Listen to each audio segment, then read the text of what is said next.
back, ladies and gentlemen, to World's 2023 Finals. We are dropping in hot to the pick and ban for game number 2. Weibo, once again, on the blue side here. T1 going to be wearing some red shorts for this one. And as the last ban comes in, gentlemen, what do we expect to change other than the bans that haven't really?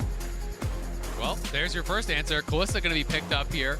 The Ashe was banned out earlier this time around, so now the question is, does Maokai Jace go to T1? Are they going to be interested in taking that? Rel was actually passed over. It's such a big one for Owner. There is obviously answers that they could go towards, like the Senna type lanes, like some of those aggressive lanes that we've seen with Caitlyn and Varus as well. Also wondering if they want to pick up the Aatrox here or go for the counter pick again. Zeus was such a big part of what made the previous game work, and the Renata pickup is a no-brainer that has to be taken away to both deny Chris, the champion I think he's looked the most impressive on, as well as deny specific that Kalista-Renata combo that has been so successful. Even so at last game, even with the laning phase, they got a slight lead, but it wasn't like they completely blew out the lane. But in mid-game skirmishes, playing against it becomes incredibly hard. And we'll see what other answer is going to get picked up here. Personally, I would love to see Owner on his Rel, try to pick it up maybe in rotation. And this is Gumayusi's Draven, a champion that he debuted on as well. Extremely aggressive and really strong into the Kalista. This is one of the many problems you have about dealing with T1 on red side. You go for Kalista first pick, something that does have a lot of lane power. One of the only ADs that can really fight fire with fire down there is the Draven. I would like the Senna again, though. I think for Crisp, it's a strong laner. We've seen this actually work pretty well in the past also, but this is a tough lane to deal with, and have to see if Crisp is confident to go for it. It is going to be locked in here, so the final pick on the blue side here rests in Xiaohu's hands. Could be full Shadow Isles with a Maokai lock in here, but I don't know whether you're necessarily super excited about seeing a Maokai. We'll see where Xiaohu is going to go. I kind of expect a jungler just to keep these solo lanes a little bit more up in the air, unless they just want to grab the Aatrox and make sure that can't be banned away. But no, it is going to be the 3-piece Shadow Isles with the Maokai lock. And specifically, Weiwei obviously had an amazing game. It wasn't enough, but his early ganks were really good. And if the team didn't fall behind the way that they did, might have been able to set up objectives the way we've seen Maokai do really since last year at Worlds. Champion has been around for a while now. Now, T1 can either try and secure Owner his Rel if he wants to go in that direction. Poppy's another that we know he loves, and Poppy into Kalista specifically, I think, is a really good angle. Sylas, also a good option. It's available for Faker this time, and anytime Maokai's there, it's really, really strong to be able to have that counter engage. You basically just have the more powerful version of that ultimate. Senna ult has some value for cross map as well, so definitely a strong angle, and also a pretty good denial pick for some of the things that you might expect them to go towards. And also, it does mean that T1 is now forced to ban away. Blind Sylas can obviously be punished. The Jace, I think Zhao actually had a great game on the Jace last time around. They were able to play around, and these new just didn't really end up mattering when we got to the fights. But T1 going to try and make sure that Faker does actually get through the lane. Last time around, we saw Weibo target Owner, and I think they're going to try again. Even though it didn't work out, his league was still incredible. Poppy and Rel, to me, are no-brain bans here. Yep, the Sejuani will still be up and available, though, and Permafrost value alongside a Sylas in the mid lane can definitely be very, very scary, augmented by Zeus picking up something pretty strong, bruisery on the top side. Exactly, and almost guaranteed you think Zeus is going to play one of those types of champions. Is going to be an Aatrox or Ione or something along those lines. That could be a strong pairing, so it's tough. I am almost more afraid of the Sejuani from this point, even though I associate Owners much more with the Rel. Pick your poison, and they said no. We'd prefer not to. That can be up to Owner if he would like, and so we'll see whether it is going to be the Rel or the Sejuani. Yeah, this is going to be an interesting choice. I mean, I think if they go Sejuani here, they're going towards double melee pairings, but instead it's going to be the Nocturne. So denying some of the ability, I think, of the Shy to play through side lanes. Potentially, you know, you're worried about some sort of side lane picks, some ability to 1-3-1. This really makes that difficult. And it also, if you have a flanking pick coming in from Zeus, some sort of a dive buddy there alongside Faker and and Owner, it could be really tough because you can turn off the lights, throw the stolen Maokai ult, and then potentially have Zeus coming in on the flank. And for Weibo, I think one of the consistent issues is that you want to try and get a strong bot lane, which they did, even though obviously the Renata and the Draven are quite strong. But it means that then you have to deal with Zeus getting counterpick, right? And Zeus, his Yone has been taken away. We'll see what else he can bring out against the Aatrox here, as Xiaohu have, of course, been a large number of mid bans already, is actually going to go for the Ahri here. Yeah, so the Ahri is going to be locked in. Is that an insta-lock? Okay, there we go. So the Gwen going to be locked in here for Zeus. Something that has been picked into him in the past, but I won't talk about it too much. If you are a T1 fan, I imagine that is definitely going to cause some pain. But this is really, really fun. Zeus really fighting fire with fire there towards that top side once again into the Shy's Aatrox. It's going to be interesting. We haven't really seen Gwen do that well at Worlds, to be honest, because it's one of these picks that takes a long time to turn online. And I feel we've even seen Zeus play the opposite in this matchup, where he's going for the lethality build on Aatrox and really kind of has earlier and more powerful power spikes, because this Gwen is going to need a couple items before you really start to outshine what the Aatrox can do. That being said, if they can get to that point, T1 has an incredible 1-3-1. They really can attack those side lanes so heavily with the Nocturne as well. And you do have that flanking top laner that I was talking about as the final piece. Stolen Maokai ult. You have the hostile takeover. You have the Nocturne ult. You have a flanking Gwen. All of this being thrown at you with the lights turned off is so hard to deal with. And my expectation as well is that with a lot of attention should go again towards the bot lane, we'll see how the Shy can recuperate after a pretty rough game one. Exactly right, but fist bumps have come out between our coaches. It is time to get onto the Rift for game number 2. There is match point on the line for T1, and Weibo could bring us to a best of 3 here at Worlds 2023. And I think everyone is aligned in just wanting as many games as possible here in this final. The last couple of years have been pretty good as far as games in the finals are concerned. And so hopefully they can bring us to one of those, even if it could bring some heart attacks here to the Goshok Skydome. I imagine that it could be a difficult time. Yeah, since 2018, it's only gotten better, right? We got 2 free zeros, that's not so great, a free 1, and then back-to-back free 2s. Yeah. And those are the most fun and stressful. Certainly the most stressful and the most fun. Chronically, you're exactly right. And here we are into game number 2. Weibo gathering up towards this bottom side. And T1 not going to be walking too close to where all 5 members were positioned. So nothing to worry about too much. And you guys can remember, you can log into your Riot account on lolesports.com and watch Worlds live to earn exclusive Worlds emotes and icons. And we'll see whether Weibo or T1 are going to be flexing any of those here in the game. And you can see that side lane ward here from Weibo trying to maintain side lane advantage. They have to be winning out in this 2v2. They need to utilize that Kalista to be the one stacking dragons, much like T1 did last time. But T1 did take the time. Zeus went in, got that deep ward, so then I have full info on where Weiwei is going to be starting. Is going to be looking for this top towards bot clear, because it's going to be this classic Weibo playstyle that we have seen so much of at Worlds. Focus towards bot with the Kalista. You have to have it. Also have both junglers pathing towards the bot side of the map, but obviously Weiwei going to be way stronger early on Owner, mainly looking to cover in case they do see Weiwei show up in the bot side. Do note that they do have a ward on his blue, so the T1 bot lane is very aware as, the bot flash lane already out from Gumayushi. His light's relatively low as well, but that is definitely a trade that goes incredibly well here for Weibo. Zeus also taking a fair bit of damage towards this top side.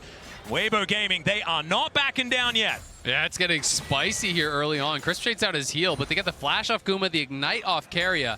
Light pretty low as well, but they can just push this in, potentially look to reset, and maybe if Weiwei is coming down here, set themselves up in a great position. But look at Owner looking for this wraparound here.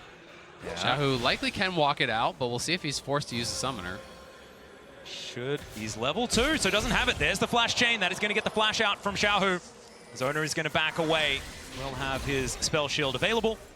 Not going to be too worried about any charms or anything like that. It is kind of a repeat of what happened in mid lane last time, though, and then Faker was the one punished by Weiwei with that missing summoner, so we'll have to see if Weiwei can get around mid lane and help Xiaohu out again. Big difference this time around is that Owner doesn't actually have Prio in his bot side. Last time, could go very aggressive because of Zeus having the Prio. Not going to be the case here, and you see as well, he wants to harass, but he needs to respect that Light and Crisp have shoved in that ball wave and can rotate over at any moment's notice, and falling behind with your Nocturne early can be a bit rough. Exactly, and Owner spent the time to do that, so he's only completed the 3 camps. Weiwei is about 2 full camps ahead now at this point, as he's going to finish up the Gromp before the Wolves are completed there, so we'll have a little bit more tempo on the map.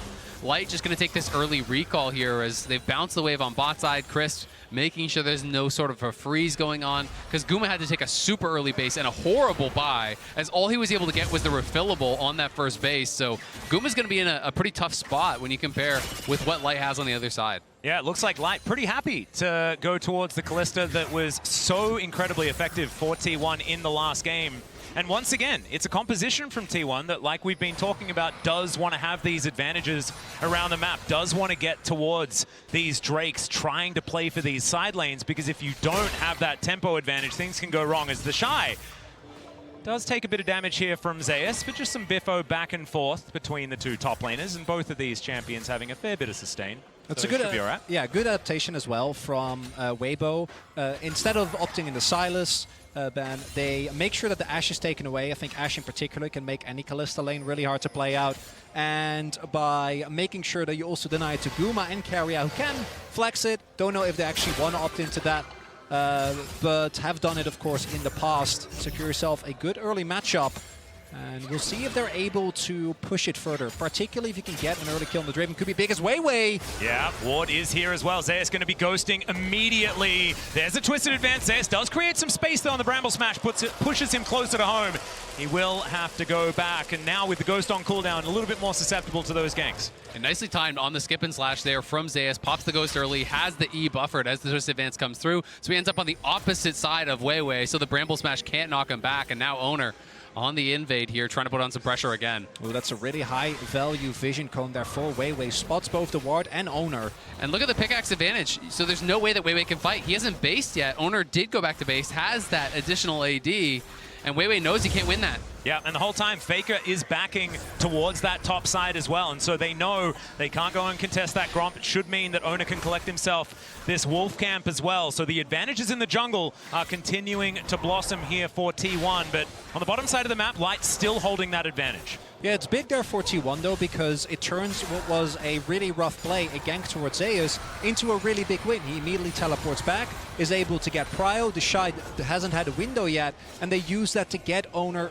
faster to his level 6, with him now having a CS lead. And something we haven't talked about at all, it's going to be AD Ahri, because he is playing Fleet Footwork and he has the Kerchi's Shard. So oh, yeah. I think it is going to be Static Shiver. I think this is going to be AD Ahri. We've seen quite a lot of this online.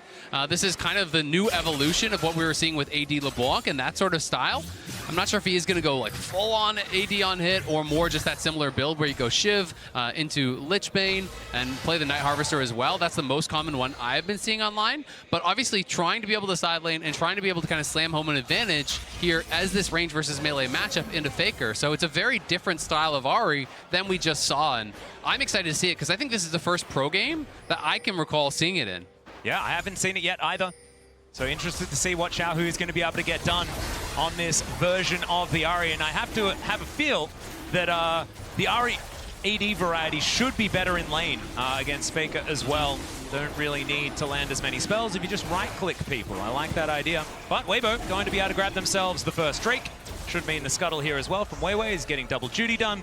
They are going to be able to grab this off the back of their very, very, very supreme control of this bottom lane. Yeah, this all goes back to the level 1. Light and Crisp playing it out early on very, very well. And one of the things that we haven't really talked about yet that the Draven can struggle with is not having a jungler that can enable you. As I say, that Owner is in top. Yeah, Zeus dashing forward. The needlework is out. Snip, snip. Going to connect, but doesn't do too much. And in goes Owner. The flash out was incredible from the Shy. Owner gets taken down to, oh my goodness, about 1 health. But will be able to walk away. But I don't think he's going to be excited about ganking the Shy anytime soon. Although Zeus is just going to go. That is just not fair.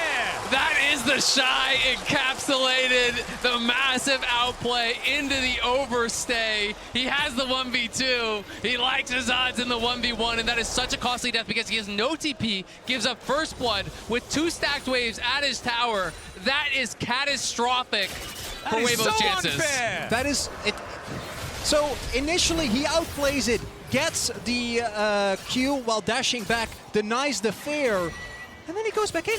Not only is it Zeus getting a kill, which in this snowbally matchup is extremely rough, but it also means that Owner's first ult was a success. The first ult on Nocturne is so big. He gets his early Ultimate Hunter stack, he gets a ton of assist golds, and that was an unforced error. Yeah, I mean, he eat in, right? You could just stay at your tower and farm it up. He didn't want to lose the wave, but he's the one who goes aggressive. Now he's going to get zoned off the bot wave, so T1 punishing so heavily here. Yeah, the flash forward from Carrier finds the handshake this time. The Infernal Chains come in, he's lit on fire, he's speared, and Gumayushi cashes in. It's the Shy getting way down in this game now as Weibo have their bot lane up top.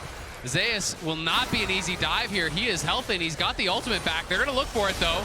Yeah, we'll see what he can get done here. The flash twisted advance comes in, and now Zeus just trying to do what he can to stay alive. It's working!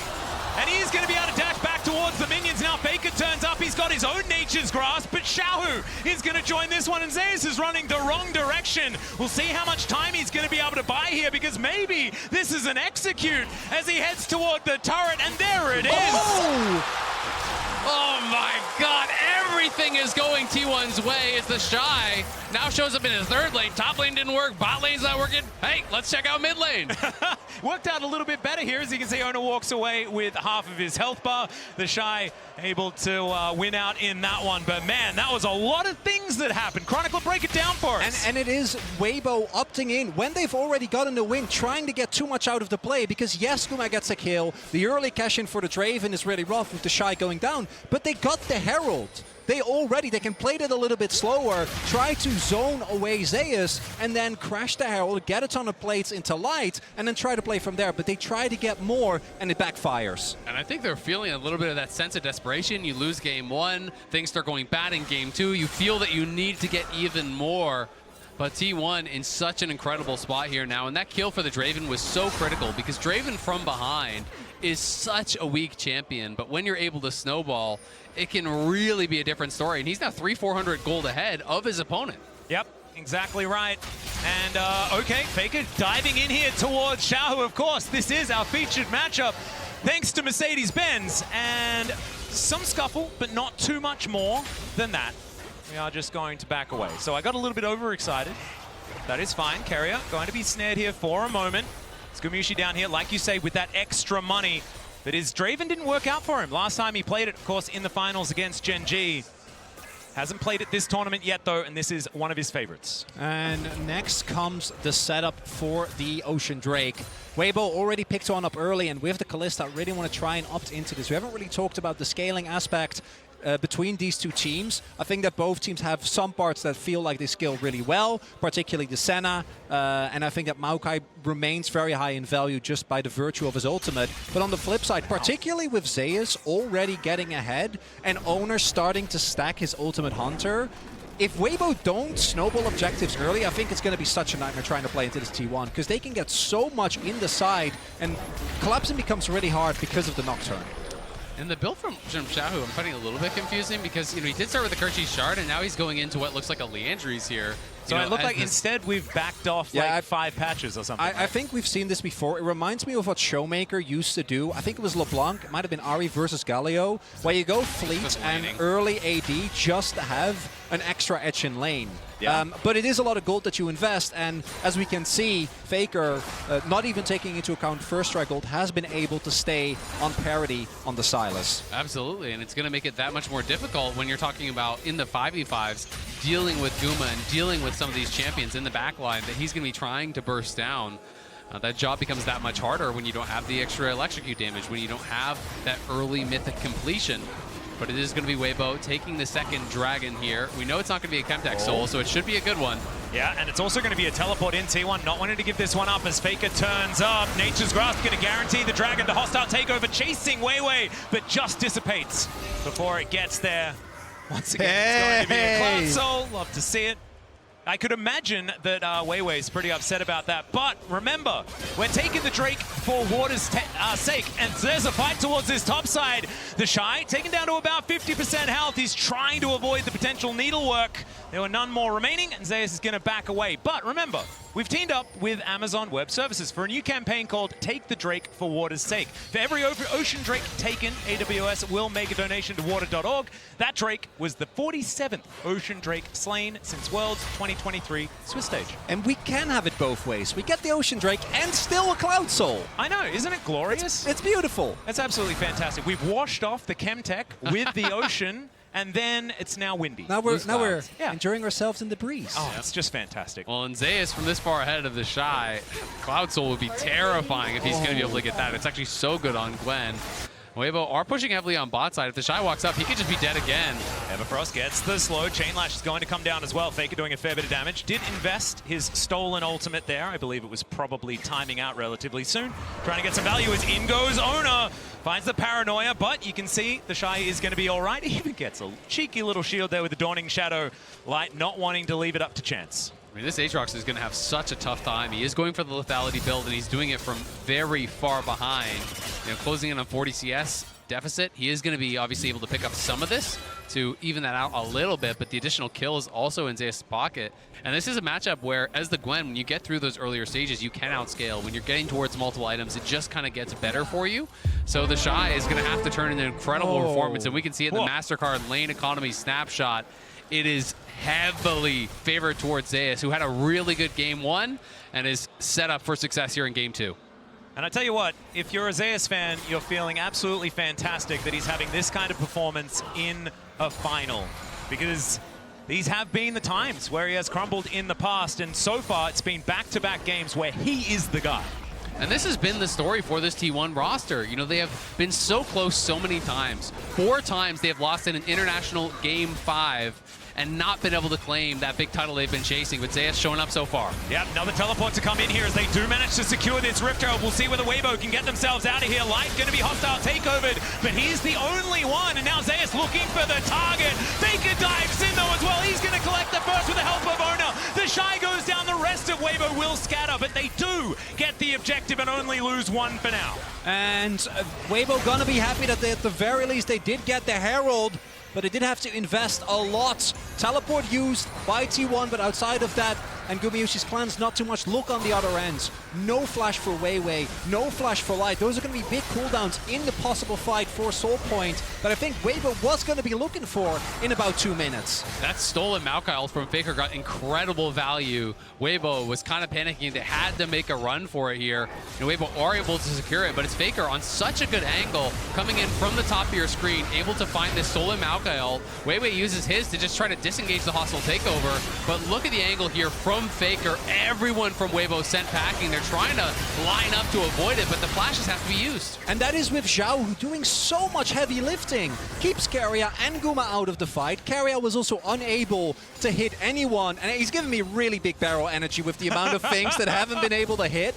But even with that, because Zeus is already accelerated and Owner and Faker are there with him, T1 is still able to push their lead aggressively and get more gold onto their carries. And similar to how we saw last game, Zay is building, he's building more towards that side lane. He's going to be going for Nasher's second. It's not going to be Cosmic. It's not going to be Zonia. It's about that 5v5 straight up. So this is going to give him so much power in those side lanes. They have Owner behind him, and they're going to continue pressuring these side lanes constantly. When you're winning that 1v1 heavily, as long as Owner is there to back you up, you're never going to lose the 2v2. Oh, this is so difficult. Dustbringer is going to connect. They do have to use the ulti, and that is going to do it. Dawning Shadow does fly forward there as well.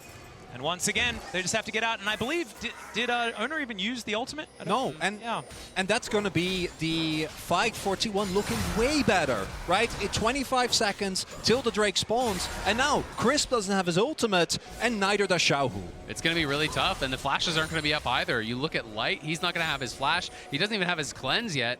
This feels like a really tough one for them to fight, and Zeus is going to be able to knock down this turret on the bot side to get even more gold in their pockets prior to it. Snip, snip, snip, and down goes the turret. That is the first one of the game. He is looking completely unanswerable. He is so far ahead in the majority of metrics right now, as the Rift Herald is going to park itself in the mid lane. Immediately, that turret bot lane should be answered, and there goes the charge. So T1 are going to lose one, and the more important one, you'd have to say, but still, I mean, Who's going to do stuff about this? The the lady one. with the And scissors. it's also Zeus getting that turret, the nice first turret, which would be some much-needed gold for Weibo. Now they're going to try and contest the Drake with very little vision. Well, Zeus on a flank They have to angle know. here as well. Crisp going to be spotted, but he does put that ward down. That is going to get there. The Drake going down very, very low, and now the paranoia comes in. Faker looks for the Spirit Rush, and he does find it. The hostile takeover is massive as they get rid of Light immediately. Weiwei taken down for the double kill for Owner. Xiaohu now trying to get some damage in the back end. It does take down the Nocturne, but it's Chris fighting on the bottom side of the map, and Gumayuchi is going to cash in once again, and T1 wipe the fight. And it's T1 winning everywhere. The fight breaks down into multiple skirmishes, and they outplay, they outfight, they get all the kills. It is 7-1. They're going to take the Dragon, the only thing that was working for Weibo in this game. And it's, again, I think that sense of desperation. They don't have a great vision set up. They don't know from which angles T1 are going to be coming. And Owner has his ultimate available. And there are a couple of key ultimates that aren't there, right? You don't have the Maokai ult, rather the Senna ult.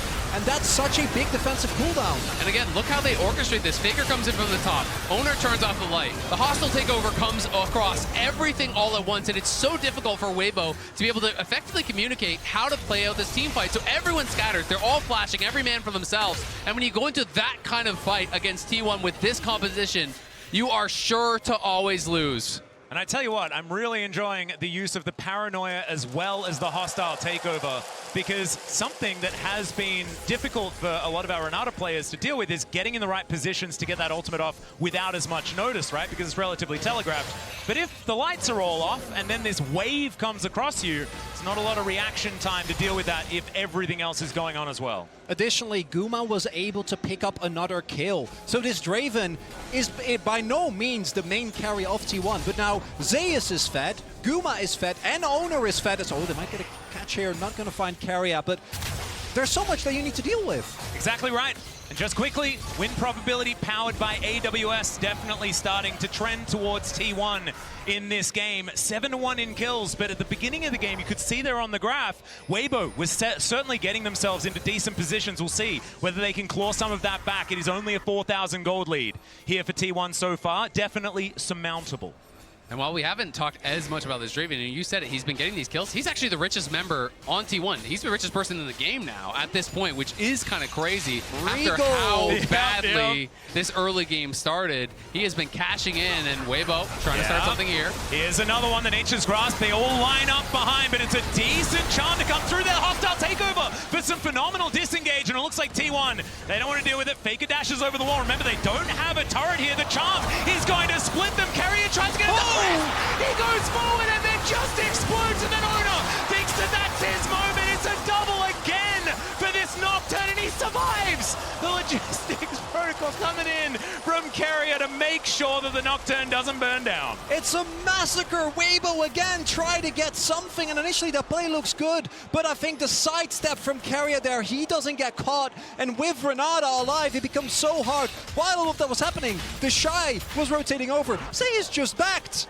Yeah, Zeus isn't even here. They decide, hey, we gotta go now. We're falling behind. The initial play looks good as Owner gets chunked down so incredibly low. Xiaohu flying in, but this is the sidestep that you're talking about right here as Xiaohu goes for it with the last charge there. Both Guma and Carrier, beautiful sidestep, and then Crisp gets thrown in, but it's a flash out from Guma, it's a turn, and it is the one shot from the Draven.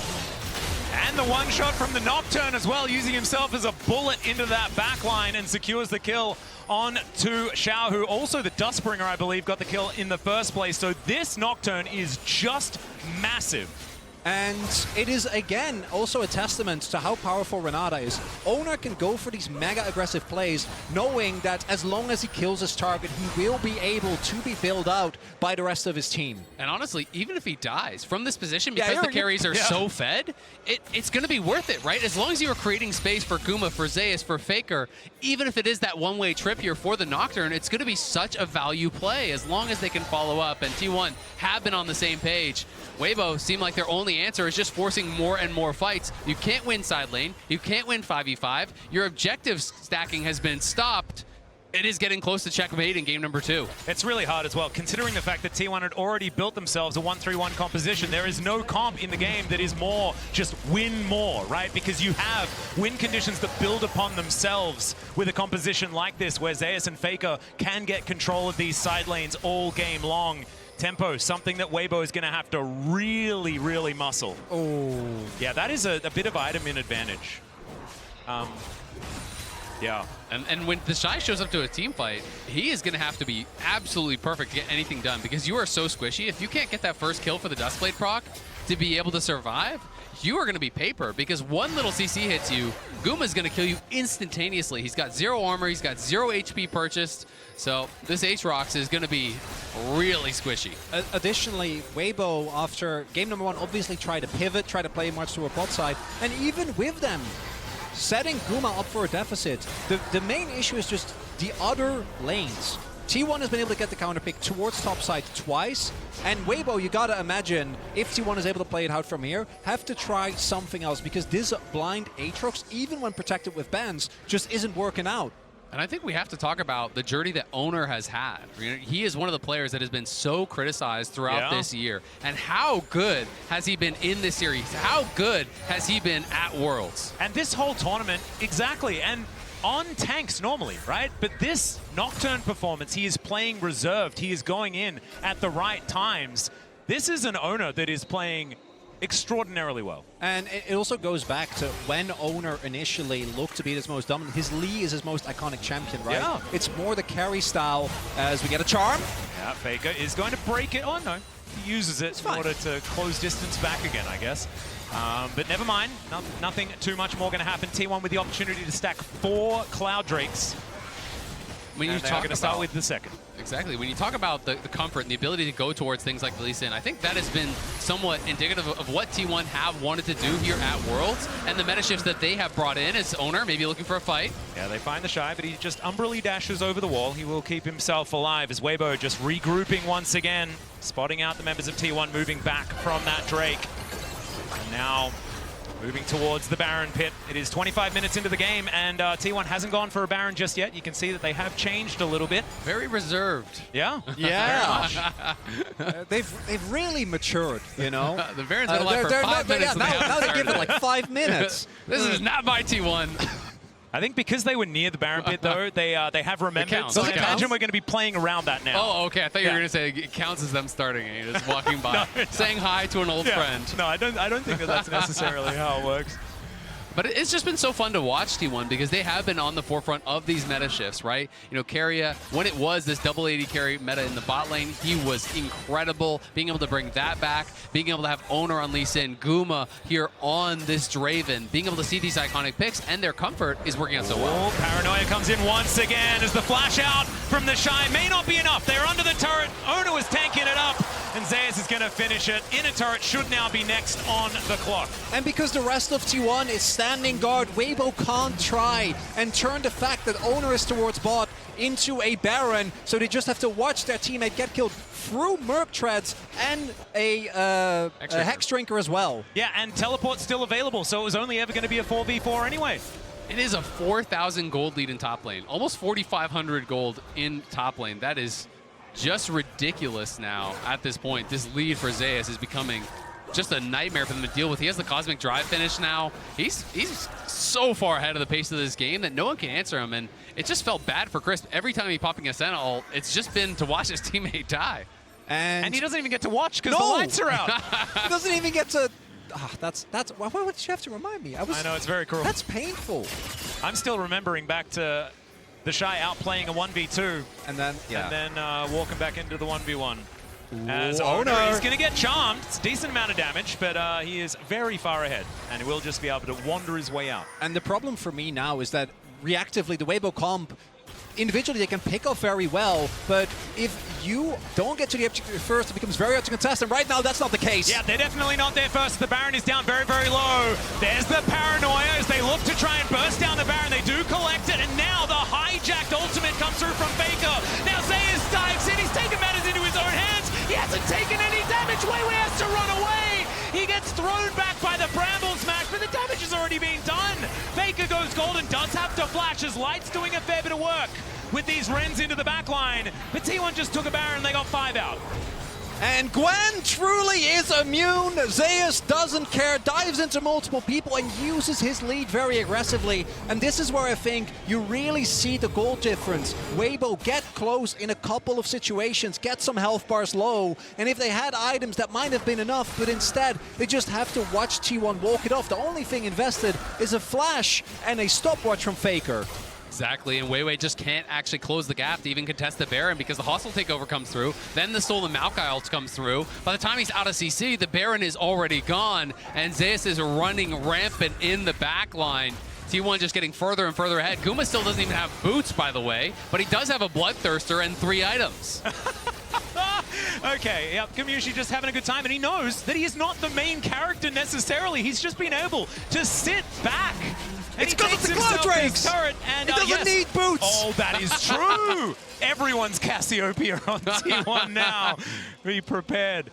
Everybody else actually bought boots, though, which is a little bit of a shame, not making up for it. The Rebel Baron power play already at 2-2, 2-2. That was actually cool that I looked up at the top there when it was a whole lot of 2s. Nice. And 1 minute until a potential soul point for both teams. T1 at a 10,000 gold lead, though, or at least very, very close. Should be able to grab advantage and secure that for themselves. And this is the problem. Once you fall behind against a 1-for-1 comp with a Nocturne, like, what do you do? If you try to collapse, Nocturne presses R, you don't know how many people are coming, you don't know how many people are responding, and T1, they're looking for more. Yep, Shahu already taking a bit of poke damage. Light will turn up. As 4 members are here, teleport event not available for the Shy, but they dive in, the turret goes down, the needlework just rips the center to shreds, and Zeus just by himself destroying everyone! Hostile takeover comes in, Light has the cleanse, but you can't cleanse death, it's a triple kill for Zeus, and they'll get to work on the inhibitor. It might just be the game right here. Zeus playing like his namesake, a god! This guy is going crazy in the finals! Just extraordinary as Zeus helps clear up this second Nexus turret, and T1 at match point already. And by the end of that game, the kill score is 1-14. That was a little bit even more one-sided than the last game. And T1 really on the back of Zeus, the man who had been performing less good, we should say, in some of these finals in the past, really showing up here today. This is exactly what we've been touting for this guy for so long.